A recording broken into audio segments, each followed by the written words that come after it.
জিতে গেছে রে জিতে গেছে। আন্নগু ব্যাগের আফগানিস্তান জিতে গেছে। যে আগে বেগুন যে মনে করেন যে শুধু বাংলাদেশের সাপোর্ট করেন না, শুধু আফগানিস্তানের সাপোর্ট করছেন, কোনো মতে আফগানিস্তানের জিততে কইছেন, সেগুন বেগুন সফল হয়েছেন। কিন্তু দুঃখের বিষয় হয়েছে আপনারা ব্যাকে যান আজ যে বাংলাদেশের বিপক্ষে করছেন। এতদিন শুধু বাংলাদেশ জিতে না জিতে না জিতে না, আজ যে যা এক ম্যাচ জিততে চাইছে আমনগরলাই হারানো ভাই। আপনারা 16 কোটিতে না মনে 32 কোটি যে শুধু দোয়া করছেন আফগানিস্তান জিতে যাক, আফগানিস্তান সেমিফাইনাল খেলুক।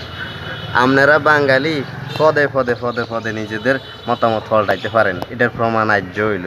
ব্যাকে শুধুমাত্র কমেন্ট করতেছে এবং মনে হচ্ছে না সাহায্য শুধু আফগানিস্তান যেহেতু বারবার এক বলে বাংলাদেশ তাদের লক্ষ্য ঘুরাইতে হারানো, এর হরে ব্যাকের আশা একটা শুধু কোনো মতে আফগানিস্তান জিতে যাক। হাইছেন তো আন্নগো ফল হয়েছে, আন্নগো দোয়া পূরণ হয়েছে। কিন্তু আপনারা আন্নগো মতন দর্শকের করি আর নেক্সট টাইম বাংলাদেশের জয় আপনারা আশা করতে না। আজকে বাংলাদেশ যদি জিতলে কি হইতে করতে পারবেন না, আইসিসি র্যাঙ্কিংয়ে বাংলাদেশ উপরে উঠতো। এরপরে এই যে কাপের যে টুর্নামেন্ট যারাও সিরিয়ালও উপরে থাকবে, এতেও কিছু টিমে বেশি ইনকাম হইতো, কিন্তু আন্নগোলাই হইলো না। এই আপনারা কিছু আবেগী বাঙালি আছেন, তারা আফগানিস্তানের অতিরিক্ত ভালোবাসতে পারেন, মানে ধর্মীয় দিক দিয়ে ভালোবাসতে পারেন। কিন্তু আফগানিস্তানের এখন অস্ট্রেলিয়া যাইলে কি ক্রিকেটে অস্ট্রেলিয়া যায়, আফগানিস্তানও তা বুঝছেন না। ক্রিকেট খেলায় কোনো ধর্ম নেই, ঠিক আছে বুঝেন। আপনারা তো বেশি বুজুর্গ হাইরে এমন বদয়া দিয়েছেন, বাংলাদেশ হারিয়ে গেছে। বাংলাদেশের জিতা ম্যাচ হারিয়ে গেছে শুধুমাত্র এই আমনগো বদয়ার কারণে। বাইরে ভাই আপনারা কিনলেন আর যে কিনলেন ব্যাকে শুধুর কথা হইলো এই তাসকিন আউট যাক, এই মোস্তাফিজের আউট যাক, কেমন হইলো? 2 বল তাসকিনও শেষ, মোস্তাফিজও শেষ। লিটন দাস যা চাইছিল ব্যাকে কয় লিটন বাইফার আউট হয়ে যাক, লিটন বাইফার আউট যাবে। আরে বাবুরে লিটন বাইফারের বিষে তো আজ যে মোটামুটি মনে করেন যেন আফগানিস্তানে একেবারে অবস্থা খারাপ পর্যন্ত ছিল। কিন্তু এই আমনগো বদ্ধ আপনারা ব্যাকে লিটন বাইফারের এত অভিশাপ দিছেন, লিটন বাইফার আসলে কিছুই করতে হারো না। এতে আমনগো বদ্ধ আর বদলতে এক সাইডে থাই শুধুমাত্র চাইছে কেমনে তাসকিন আউট হয়েছে, কেমনে মোস্তাফিজ আউট হয়েছে, আর হেতর দোস্তাগল কেমনে আউট হয়ে গেছে। মাহমুদুল্লাহ ভাই কি কামটা কইলি আজ ভাই, ন বলে সরান, এটা কোনো ইনিংস হইলো তোমার ভাই?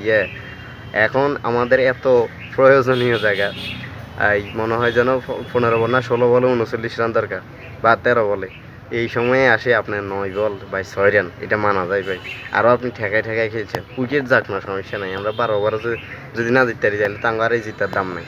তো যাই হোক, ওই 16 কোটি মানুষ কিন্তু অন্দি জিতে গিয়েছে যে আফগানিস্তান সেমিফাইনাল খেলবো, অস্ট্রেলিয়া যাইতো না। অস্ট্রেলিয়ার হাইরে কান্না।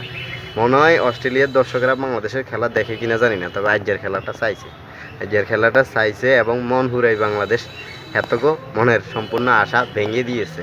যেহেতু অস্ট্রেলিয়া বাংলাদেশকে হারিয়ে দিয়েছে, তাই লিটন ভাইফারেরাও ওই যে কি অস্ট্রেলিয়ার আশাকে ভেঙে দিয়ে আফগানিস্তানকে সেমিফাইনালে তুলে দিয়েছে। যা হোক, শুভকামনা আফগানিস্তানের জন্য এবং শুভকামনা বাংলাদেশের সেই সকল ফ্যান ফলোয়ারদের জন্য যারা আসলে এইরকম দ্বিমুখী আচরণ করেন, বুঝছেন।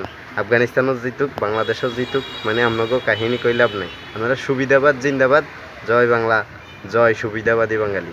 আল্লাহ হাফেজ, আসসালামু আলাইকুম।